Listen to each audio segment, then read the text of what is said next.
There's a laundry list of things that can strike fear into the heart of a simple Midwestern mother of 5. Running out of Kohl's cash, dropping your child in the gorilla exhibit at the zoo, and maybe your oldest child wanting to go to an anime convention.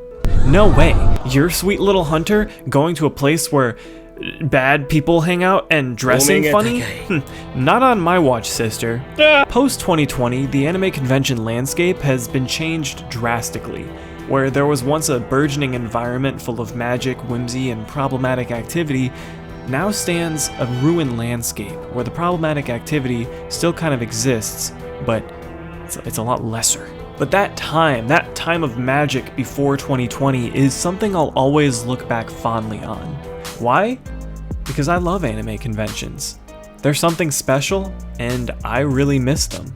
Before the pandemic, anime conventions were one of the biggest events I look forward to every year. Going into a weekend full of media consumption and impulse purchasing is probably the closest thing to euphoria someone my age and in my financial situation can really hope for. Ultimately, I would try to go to 1 or 2 cons a year, but being in an environment where I'm just with all of my friends, surrounded by like-minded people, I'm able to get schnasty, I'm able to have a good time, and I'm able to lose a lot of bets.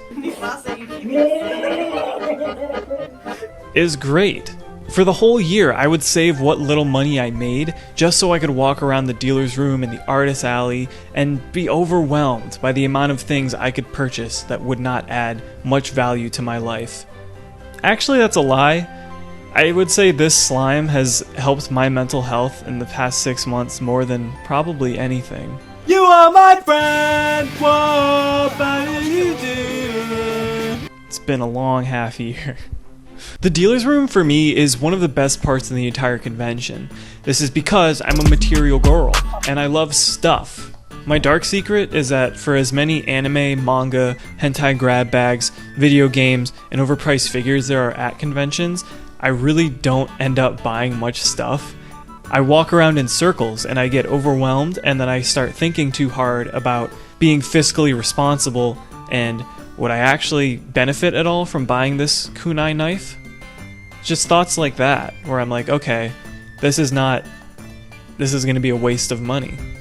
Am I going to spend $60+ on a model of the Toyota AE86 from Initial D, even though I've never seen the anime, and I've never built a model? The artist alley is a lot less overwhelming and a lot less guilt-heavy than the dealer's room. An open marketplace where local artists can sell their prints and tchotchkes is really cool, and it's even better knowing that what I buy directly benefits the person in front of me, as opposed to a faceless corporation called like Anime DX that only comes out at conventions to sell Blu-rays. If the dealer's room is a store in a mall where you just walk around and buy things and the price is the price, the artist alley is more like a farmer's market where you can actually chat and get along with other people. It's a farmer's market for paper, like Staples, the office superstore. This video is not sponsored or affiliated with Staples in any way, shape, or form. I am not a member of the Staples Rewards Club, nor have I had any contact with Staples executives or employees previous to the creation of this video. I've also found that the artist alley in particular is a really good place to just shoot the shit and make some friends. Finding the only booth in the con that has a print of a manga, a game, or an anime that you like and no one else seems to know is really cool. It's a great time, it makes you look bubbly. And we love being bubbly. A couple of years ago actually, I was wandering around the artist alley at a con, oogling and ogling at all the stuff they had to offer, when I saw a Jiraiya print of Jiraiya from Naruto. It was the coolest Jiraiya print I've ever seen. I'll put an artist mock-up right here. And I knew I had to have it. I knew I had to put it on my wall above my computer so I could stare at him every time I got sick pentakills in Dota 2. So I walk up to the booth, I say, "Hello, I would like to purchase that piece of art with Jiraiya the Frog Sage from Naruto on it." I'm holding my wallet in my hand, ready to give them my money, but this person, this artist, who I want to buy this print from, looks me up and down and says, "No." I was taken aback. I've never had anyone say no to me in a commercial transaction before. What do you even do in that situation? So, of course, confused. I said, why? I'm sorry. Because I apologize because I have anxiety. And so I say, why? They develop this like 1,000-yard stare. It's like they're looking right through me and they say, he's not your favorite character. I mean, I guess. I guess so. So I'm confused. I'm lost. They don't look upset either. Like they made a pure judgment call on my character. And so I didn't want to reciprocate this energy. I was scared of confrontation and I was already extremely confused. So I just said, I'm sorry. I walked away, and to this day, I still don't own a print of Jiraiya from Naruto. Of course, beyond anime and manga, there's a third part of the convention media triangle: gaming!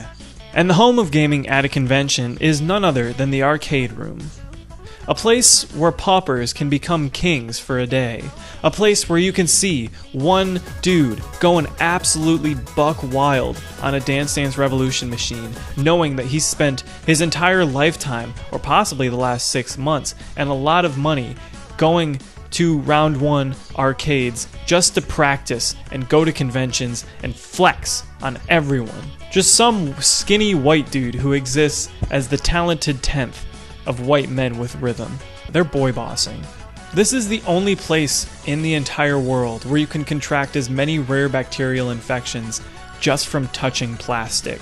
I have so many good memories of going in for an hour or two, playing Jubeat or popping music with my friends, or sitting at an arcade machine and playing some Marvel with a random dude. Entering the fighting game tournaments and going 0-2, except for 1 year when I went 2-2 in 2 games because I'm incredible and I'm a god. It's great memories. But everything I've been describing is the food of the con, the meal. The gaming room being the meat, the artist alley, the potatoes, the dealer's room, the vegetables. But you gotta season that. And what better seasoning for this experience than alcohol? The best part of a con is walking around shwasted off of your skull in the wee hours of the night, experiencing the local flora and fauna, and most of the people being as inebriated as you are, having random encounters, entering a room where they happen to be doing karaoke, singing Haruka Kanata poorly, but maybe that could have been your big break. Running into people who also have YouTube channels, who are doing man on the street type bits, and decide to interview your girlfriend, resulting in you being really confused and not knowing whether you should big dog them. Are the rumors true that you're the international thumb wrestling champion? I've never had to big dog anyone. Do I look like the kind of guy to big dog people? Riddled throughout the con schedule at night are special 18+ events. Stuff like hentai bingo, or a panel that you're too uncomfortable to go to because you might be the only one there, and at that point it's not really a bit anymore. Just disassociating, all of a sudden I'm the protagonist of a Haruki Murakami novel. I don't want to deal with that. I'm too awkward, uncomfortable for that. There is one event, however, that's a non-stop party, a non-stop cavalcade of electronica, dubstep, nightcore, and various remixes. A place whose entrance is blocked by a beleaguered volunteer bouncer, and surrounded by a line of cybergoths, furries, randos, and drunk Deadpool cosplayers, all waiting to get in. It's the con rave, baby. Sans Undertale is literally crumping right next to you, and you're gonna say that it's stinky? You're gonna say to crumping Sans Undertale that he smells bad? That means no thank you. Getting to see local musicians and DJs perform in an ideal rave environment is kind of a treat, and it's very similar to the Artist Alley in that you're going there to benefit the people playing. There are a lot of musical acts that are exclusive to cons almost, specifically like Steampunk Giraffe, Steam-Powered Giraffe. Steam-Powered Giraffe. Too Mellow is not a con person but carries that energy. It's very cool. I don't know for sure, statistically or anecdotally, how many people have gotten their big break or their start from performing at conventions, but I'm sure the number is more than 0. I remember in around 2017 or 2018, I was going to a con with one of my closest friends, and of course, we had decided to go to the rave. So we donned our rave outfits, and we were ready to go ham-boning in this laser tag arena. We get there, we're waiting in line, and there's someone in front of me who just keeps turning back and looking right at me. I know they weren't looking at anyone behind me because there was direct eye contact. This person was big. They were like pretty buff. They were wearing a tank top. Obviously, they were no stranger to this type of environment. And with them was a person I would only describe as a toady. Not the most attractive looking man. A little greasy, a little unkempt. Not buff, not as buff as this guy. It was a clear dynamic between the two. So I pay no mind. I'm like, you're just looking at me, that's fine. I don't care. I'm a boy. Like I haven't grown up expecting any kind of reason to be scared from something like this. So we go into the rave, we're having a great time, they're playing all the hits, they're playing Pon Pon Pon, they're playing Hatsune Miku, and then all of a sudden I feel myself getting picked up, turned around, and placed in front of this man. So he's dancing, I'm very confused, I'm still like just kind of vibing, because I'm like, I don't know, what? He turns to my friend, and he goes, "He's mine." And so my friend then begins to kind of panic, and try to get in contact with me, and then his little toady blocks her off from getting to me. So now the two of them are in this circle of dancing, blocking off all the entrances, and I'm with this man, just having a good time. I sense no danger. I'm an idiot and a boy. So I simply walk away, and I must have lost him in the throng. I didn't see him at all after that. And I regroup with my friend at the entrance to the rave. As we're heading back, she tells me everything, and I realize that maybe some sus shit would have happened, most likely. I mean, that was already sus. And yeah, that was the time I almost got abducted at an anime convention rave, but I simply walked away. But of all the con topics, there's one that I've been saving for last. The big one. A topic that's ubiquitous with the word anime convention. You all know what it is.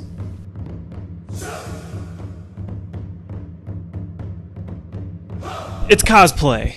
If you go to anyone on the street and you tell them that you go to an anime convention or Comic-Con, they're automatically going to assume that you cosplay. Cosplay is simply the art of dressing up as a character that is not real. Actually, that's not true. You could... I don't know. If you cosplay as a character... If I cosplay as Jerry Seinfeld, is that a costume? Or is that cosplay? There's these technicalities. If someone knows, please leave a comment and let me know if I can call my Kramer outfit cosplay. But it's great, from the $10,000 Master Chief costume with LEDs and a cooling rig to someone wearing a t-shirt and saying it's a casual cosplay of an anime character. There's room in the hobby for everyone. Disclaimer, I do not cosplay. I never really have, and I don't really plan on it. Because from all I've heard from my friends who do cosplay and take it seriously, is that it is very stressful and the community can be a lot sometimes. I don't feel that I can bear any judgment on a community that I'm not a part of. I already play fighting games, I play Smash, I make YouTube videos. I have my toes in enough deep water to want to involve myself in another pool. And I don't want to yuck yums. We're not here to yuck yums. Cosplay is sick. You should cosplay. Dress up as a character you like, people will take pictures of you, people will talk to you about the show or whatever you're from. It's a great time. I love walking around with my friends and having people come up to them and asking me to take their picture. Love being that guy. Pretty soon I'm going to be going to Acen in Chicago. It's the biggest con I've ever been to, and I'm incredibly excited. It's kind of my first post-pandemic big thing. I haven't been to any concerts or anything like that, so it's a little scary. Just because it is the biggest con I've ever been to, and it's in a big city. But I'm a big city boy. I can handle it. All my friends are gonna be there, and it'll be a great time. I'm very excited. But that's kind of all I've got. Don't forget to like, comment, and subscribe. I need to start doing more of that, maybe. I always say that at the end of videos, I need to start doing this. No, the only thing I need to start doing is uploading more consistently, which we're doing, baby. Starting at the release of this video, I'll have another video coming out in 2 weeks, and then I'll have another one coming out 2 weeks after that, and then another one coming 2 weeks after that, and we're going to try and keep that 2-week schedule. But yeah, anime forever, manga forever, getting schnasty with the boys forever, and anime conventions forever. Thanks so much for watching.